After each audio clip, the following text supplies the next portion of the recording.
and welcome to the X22 Report. My name is Dave, and this is episode 124. And the title of this episode is Inflation Check, GDP Check, Employment Check. We are ready for the collapse. And before I get started, I just want to make a note. Yesterday, I had DHS requires a permit for live music, and XWire on The People found that Snopes was reporting that this was a false story. I updated the page for episode 123 and put the links to Snopes so you can go and read that if you'd like. I just wanted to bring that to everyone's attention, just to let everyone know. But let's get right into the economic collapse news. The Eurozone jobless is down for the first time in 2 years, and we're seeing that more people are getting employed in the Eurozone. ADP came out with their numbers, and it looks like they beat expectations, and 200,000 or so people were employed, and everything is looking good. And the euro is coming out of the recession. ADP is showing that jobs are getting better. So it looks like everything is great, and the collapse is pretty much over. So we don't need to, look at what's going on anymore. DHS is being disbanded. No, I'm just kidding. What's happening here is they're doing the same thing as before. They are manipulating numbers. ADP, all they did was beat expectations. We lost more manufacturing jobs, another 5,000. We added more people to the service industry. We're adding more part-time jobs in the seasonal time of the year, which is the summer, and the spring and the summer, and the winter. If you look at the graph, we see in June, July, jobs go back up. Come August, they start heading back down. During the end of October, November, they start heading up for the holiday season. And that's what we're seeing. Most of these jobs are not full-time real jobs. They're not manufacturing jobs, and who cares if they beat the economist's expectations? It's meaningless. What we want to see is manufacturing continually go up, because everyone working at Home Depot part-time, everyone working, yes, you'll be able to pay your bills, maybe. Yes, at least you have a job, but in the long run, guess what? Just like when people were saying, oh, who cares if a couple jobs get outsourced to China or India, or it doesn't really matter. Who cares if the whole manufacturing corporation is moved out of the U.S., moved over there? We can get things cheaper now. But look what has happened over all of these years. We have no manufacturing left. Manufacturing continually declines. All of us are scrambling to get waiters, waitresses, sit in a gray cube, type up emails, those type of jobs. We create and build pretty much nothing anymore. We are not that country. We have lost it, and other countries have picked up the manufacturing, and all we're doing is consuming everything they build. And if this trend continues, which it is, and we're seeing it, the collapse will happen, because we produce nothing as waiters, waitresses, part-time work, working in Home Depot, Lowe's, Amazon, and all these other jobs. Now, we are seeing mortgage applications continue to plunge at the fastest rate in 4 years. Refinances are down 57%. And for the 11th week of the last 12, mortgage applications fell for the fastest 3-month collapse since 2009. And, we're seeing this all over. And new mortgage applications are down 13% from the highs. And home builders are showing that their traffic is declining, and pretty soon, from all of this, from the mortgage applications declining, you'll see all of a sudden then the sales of the homes will start to decline and plunge. And this is not good for the entire housing market that the Fed is trying to pump up. Just to show you how bad um, the job market is. The last time that we saw so many people fighting for 20 positions, there are 20 teaching jobs, okay, available in the Bethlehem area school district, and there were 1,200 applications for 20 teaching positions. Okay, let's move on here. Now, J.C. Penney, all of a sudden, their stock just plummeted. And what happened was the largest commercial lender factor in the U.S. apparel industry has abruptly stopped supporting deliveries from smaller manufacturers to J.C. Penney stores, and the stock just plummeted today. What is the reason? Not sure. Maybe someone can comment and let us all know what the reason was that they decided to do this. Now, Catherine Austin Fitts was on USA Watchdog, and she went on to say that she warns that, and this is what she says: I think bail-ins are coming. The big question is not will we be able to get out insured deposits. I think the big question is how violent will things get. Fitts' biggest worry is not financial collapse. I don't think the people who run the U.S. military or run the United States government are going to say we're happy to collapse rather than to go to war. They are going to go to war instead. And we are definitely going to see war to cover up the collapse.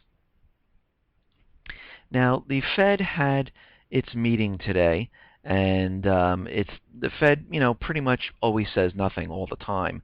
And I'll read a couple points. Fed sees inflation persistently below 2% goal, could pose a risk. Fed says economic growth will pick up from recent pace. Fed repeats rates exceptionally low until jobless at 6.5%. Yeah, just change the calculations, change the gauge of the number of people that we need employed. We can get there. Fed says unemployment will gradually decline. Of course it will. Fed says downside risk diminished since the fall. Fed notes that the mortgage rates have risen somewhat, and we're seeing that effect of mortgage applications plummeting, traffic to new homes decreasing according to the home builders, and the mortgage rates are pushing people out of the market at this point. And the Fed was very, very clear when it said in respect to if they're going to increase or reduce the amount of Treasury bond and mortgage-backed security, those toxic real estate loans, if they're going to increase or reduce. They went on to say the Fed says it's prepared to increase or reduce the pace of purchases. Very clear on that. And, basically it was Fed babble, and they said absolutely nothing. And the market, since they pretty much said nothing, kind of fell down. The plunge protection team, the high frequency traders, were trying to keep it going. Actually, before the Fed minutes came out, the market was doing very, very well. The plunge protection and high frequency traders were keeping it in the green, and then all of a sudden it started to go the other way, and they were trying to massage it as best they could to bring it back up. Now, interestingly enough, foreigners are quietly getting out of Dodge, and they are not purchasing the Treasury bonds. And it looks like from March 13th to June 13th, we're seeing a decline of purchases from foreign nations. And they know what's coming. They realize it, and they are not getting involved in purchasing the Treasury bonds. Okay, let's move on here. Now, the Italian opposition warns about a default and riots in the autumn, which is the fall. And what is very interesting about this is the Fed says they're going to taper, and most of the financial institutions have made predictions that they're going to taper in the fall, and the Fed is going to taper by 20 billion, 30 billion, 10 billion each financial institution had their own prediction. September 30th is when the fiscal year ends, and with the supply of Syrian with the supply of weapons to the Syrian paid mercenaries, and we're seeing a lot of things all converge on this time frame in the fall. And this, I'm going to pronounce his name, Gian Roberto Casaleggio, sounded the alarms in a recent interview, said that the autumn will see economic shock, riots, and social unrest. The leader also drew scenarios, and in one of them, he talked about a civil war and a reinterpretation of the Constitution. He said there are limits on the internet in Italy. And this is what he went on to say. And if we look at all this and we see the buildup of assets all around the world, military assets in the Pacific area, where the United States is building the Ark and supplying the bases with the F-35 fighters. We see the Philippines. We're having a rotational military presence in the Philippines, and we're also funding the Philippines with like $50 million or so for the war. And we see Japan with the United States having drills. We see Russia and China having drills. We see Syria and Iran working together, Russia and China backing Syria and Iran. We see Israel having drills with the United States, aerial drills. We also see Israel having nighttime parachuting drills. And we see this happening all around the world. We see Russia putting their missiles in Armenia and updating that base over there. They quietly want a base in Cyprus so they can support Syria when the war breaks out. So we see a lot of things happening. Now, Syria, the paid mercenaries, are planning a new government in their little occupied areas of Syria, and they're looking to put someone in power, and they're looking to make a government there. I don't know how this is going to work, but it says they have one candidate for the prime minister post. The United States and the European countries, they need to supply weapons in the civil war against Assad while they're forming this government. And the Free Syrian Army leader, which is the paid mercenary, we will not go to any talks until our forces are on the ground, are coherent, and they are strong again like they were 8 months ago. But what's really happening is Assad is pushing this war forward. They've pushed them out of homes. They're pushing the Assad's army is going into Aleppo now, and the paid mercenary United States central bankers are doing whatever they can, and they're using this tactic of forming a government in the occupied areas of the paid mercenaries to make it seem like they've taken over and they're creating a government, which is ridiculous because they are losing the battle and they don't know what else to do at this point. And in another instance, the no-fly zone over Syria violates international law, and this is coming from a Syrian national security person. And he said that the no-fly zone over Syrian territory would not only inflict heavy expenses on American people, but would also amount to a flagrant violation of international law. And I think the United States government central bankers know this, and they realize their only alternative right now is not supplying the weapons. I mean, they have Israel and Saudi Arabia. Saudi Arabia is purchasing weapons from Israel, supplying them to the paid mercenaries, and but all of this is not going to work. They are losing the battle, and the only way for the U.S. government central bankers to actually get this war started is to get the American people and Congress on board to attack Syria and invade Syria, which is going to cost billions and billions and billions of dollars. But they don't care about that because the central bankers make money on both sides, so it makes no difference. And the only way to do this is to have some type of false flag event, and it could be anything.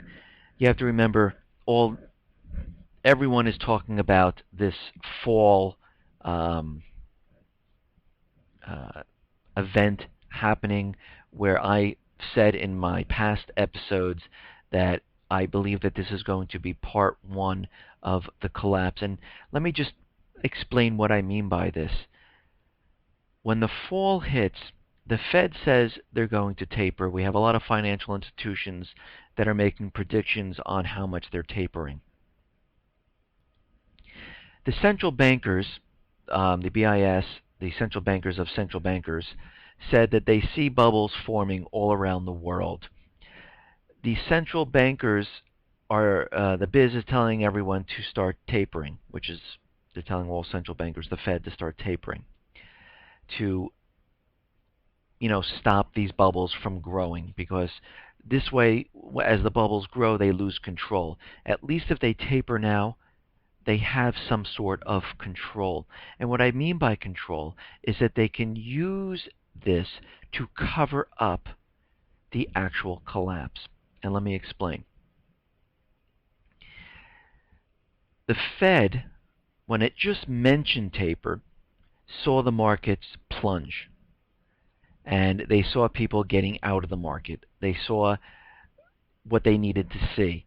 So when the fall comes and they start, and I'm not saying they're going to continue, but when they mention it and they start tapering, this is the perfect time period. This is not the main event cyber attack, the doomsday cyber attack I'm talking about. This is the perfect time frame where they can have some type of false flag event trigger the first part of the collapse, so the Fed and the government are not blamed for what is happening. So the Fed will say they're tapering. They will begin. All of a sudden, and we don't know exactly what it could be a cyber attack on Wall Street and banks, where they have to close everything down. And this could be coming from Syria at this point, which will also help them get the war started over in Syria. It could be a dual cyber attack and dirty bombs to bring us into war, and to show that Syrian do have the technology of cyber attacking, which will then, in this case, and with the other case, close the banks, which is be a bank holiday for a certain time period. At this point, the market will start collapsing. They can implement the bail-ins, freeze everyone's accounts. The stock market at this point will be plunging. People will be laying off. Companies will be laying off like crazy because of what is happening. And all of this, at this point in time, could be blamed on Syria. This will allow us to go to war. It will allow them to blame it on another country. And the Fed will then come out and say, at this point, because what they have done, we cannot taper at this point. We will need to double the amount of money printing we were doing. So we were doing 85 billion. Now we need to do 160 billion. And this is the perfect cover for them, because the other country already, started the collapse, The Fed is trying to fix it and and the government showing that they're trying to fix it, and eventually come the spring they can finally say we tried our best, but it was the what they did with the cyber attack and whatever other events they did was not enough, and we couldn't fix what happened here. And finally, the total collapse happens. We see hyperinflation, we see the dollar collapse, we see the treasury bond market collapse, the stock market collapses, and we are starting, and the war has begun, and here we are. And that's what I'm talking about when I talk about everything going on here. But let's continue. That was just a side thing that I just wanted to make clear. Now, Japan is being shown the nuclear umbrella from the United States, and this goes on to say the nuclear umbrella is a centerpiece of the U.S.-Japan Security Alliance. And Bradley Roberts, a former U.S. Deputy Assistant Secretary of Defense for Nuclear and Missile Defense Policy, said in a written response that it is necessary and appropriate that the government of Japan have first-hand knowledge of the U.S. nuclear posture, including both policies and capabilities. And because they are under our umbrella for protection, and all of a sudden they need to see our capabilities to protect them against China. Hint, hint. Now, let's move on here.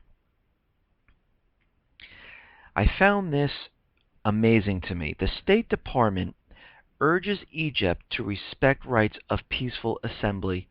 And this goes on to say, let me just read this for a second. The U.S. State Department urged Egypt's interim government on Wednesday to respect the right of peaceful assembly after Cairo's new leaders said vigils by supporters of deposed President Mohamed Morsi threatened national security and were no longer acceptable. And we have continued to urge the interim government to respect the right of peaceful assembly, Deputy Spokesman Marie Harf told a regular daily briefing that obviously includes sit-ins. Now, they're telling everyone to have peaceful assemblies, and they're allowed to have them. On the other hand, and I think I went over this yesterday, the anti-protest law passed nearly unanimously and signed by the President back in March 2012, which is H.R. 347, doesn't allow for peaceful assembly in certain areas, like marching outside the Democratic or Republican national conventions, by being in front of the White House, by being in front of the New York Stock Exchange. So it's very interesting. They're telling Egypt they should have the right, but they've taken the right away from Americans. Anyone find this strange? I do. And they're telling Egypt this because you have to remember the government central bankers need to keep the U.S. reserve currency in check along with the central bank, and they don't want any additional riots or anything happening from the protests. They have their puppet government still in power, so this is why they're telling everyone that allow this, let them sit in, everyone relax, it's okay. Now, the government is starting this new type of thing called the nudge squad to shape behavior. And it's saying that the government knows best, and they say, listen, everyone's paying their taxes, so you should too. And they're trying to kind of bully people into doing what they want. And they're trying to make everyone say, look, everyone else is doing it, you should follow along because this is the best thing for you, because the government's saying so. And this report goes on to say, Michael Thomas says, I am very skeptical of a team promoting nudge policies. And ultimately, nudging assumes a small group of people in government know better about choices than the individuals making them. And sometimes, he added, government actually promotes the wrong thing. Of course they do. They're trying all of these ridiculous techniques to get the zombified people to do what they want. And they're doing everything and everything. It's a form of propaganda, a form of bullying, and it's a form of, you know, do what we say because it's the right thing. Look, everyone else is doing it. It's the right thing. Okay, let's move on here. The U.S. government is now allowed to track your phone without a warrant. And again, this is against the Fourth Amendment.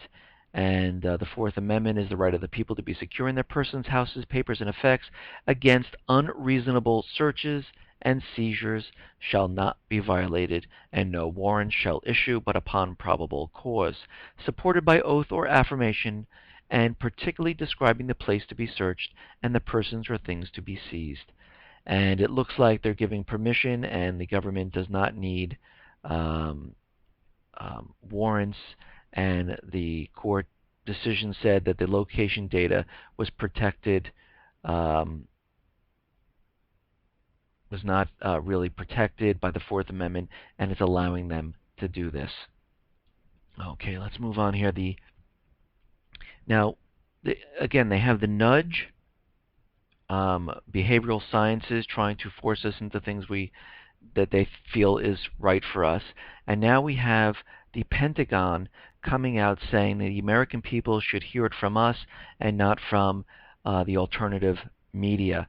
And this goes on to say that the Department of Defense announced plans to increase its public affairs efforts due to the devastating effect independent media is having on the Pentagon's ability to control its news.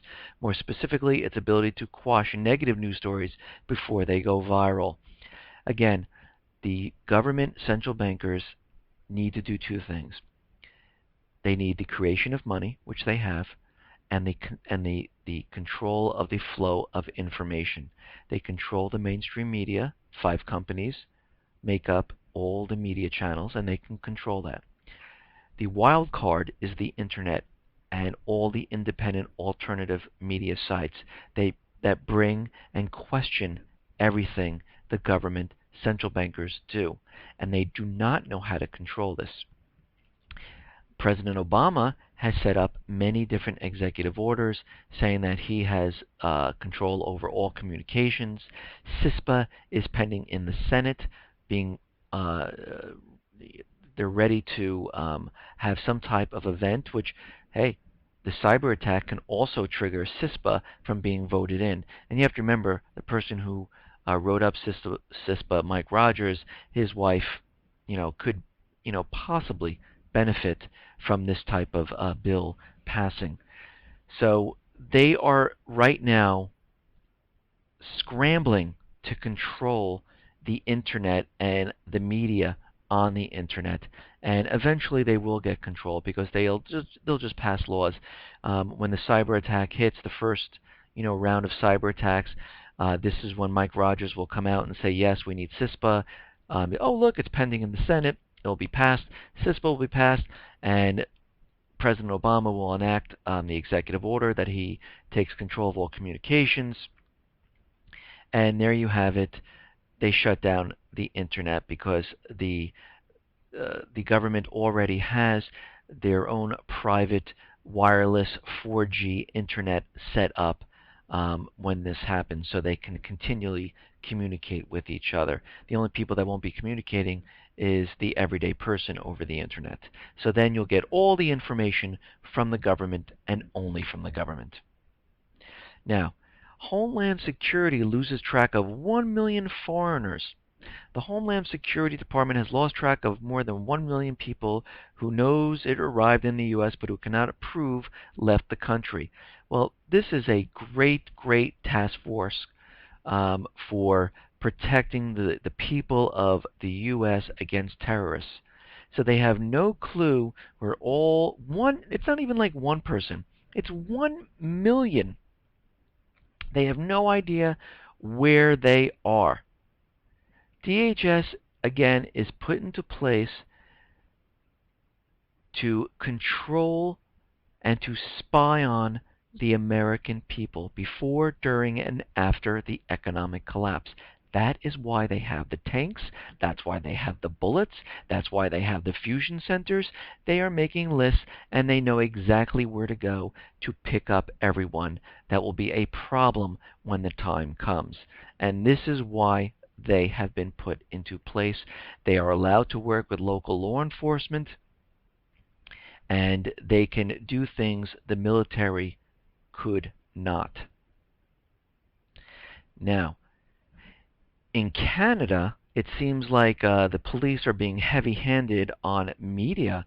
Any media that's filming police brutality or things like that, or filming the police, it looks like they're coming down hard on those people.